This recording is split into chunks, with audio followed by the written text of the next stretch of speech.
নমস্কার বন্ধুরা, কেমন আছেন? আমি রিম্পা, মধ্যবিত্ত বাঙালির টুকিটাকিতে আপনাদের স্বাগত জানাই।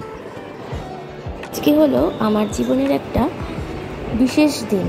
এই সকালবেলা ঘুম থেকে উঠেই চলে এসেছি কালীঘাট মন্দিরে পুজো দিতে। প্রচণ্ড ভিড় কালীঘাট মন্দিরে। ওই ভিড় ঠেলাঠেলি করেই পুজো দিয়ে বেরিয়ে আসলাম। দেখলাম কালীঘাট মন্দিরটা একটা নতুনভাবে সেজে উঠেছে। কুণ্ড পুকুরটা বেশ সুন্দরভাবে সাজিয়ে গুছিয়ে নিয়েছে। বেশ কয়েক বছর ধরেই চলছিল কাজ, যদিও এখনও কাজ চলছে। আমরা যখনই আসি এই দোকানটা থেকেই পুজো দিয়ে থাকি।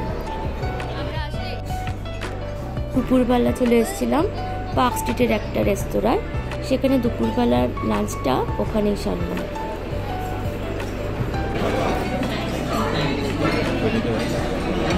প্রথমে ভেবেছিলাম বাড়িতে একটু ভালো মন্দ রান্না করব, কিন্তু ছেলেদের আবদারে বাইরেই খেতে চলে গেলাম।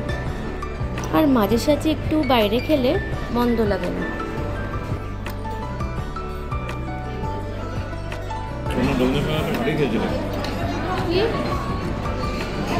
খাওয়া দাওয়া সেরে বাইরেই বেশ কিছু ফটোশ্যুট করে নিলাম, তারপরে আইসক্রিম খেয়ে বাড়ি। বিকেলবেলা কেক কেটে হলো ঘরোয়া সেলিব্রেশন। ডেকোরেশনের পুরো আইডিয়াই হলো আমার ছেলেদের, যদিও কেকটা আমি কিনে নিয়ে এসেছি। এত বছর বিবাহিত জীবনের মধ্যে এই 8 বছর পর এই প্রথম বিবাহবার্ষিকী ডেটটা একসাথে পালন করলাম। কারণ ওর বাবা যেহেতু বাইরে থাকে, তার জন্য কোনোবারই একসঙ্গে এই ডেটটা পালন করা হয় না। কলকাতায় ভোটের সুবাদে বিবাহবার্ষিকীটা একসঙ্গে পালন হয়েই গেল। যে সারাটা দিন খুব ভালোভাবেই আনন্দে মজায় কেটে গেল। আজকের ভিডিওটা আপনাদের কেমন লাগলো অবশ্যই আমাকে কমেন্টে জানাবেন। আর আপনারা সবাই আমাদের আশীর্বাদ করবেন।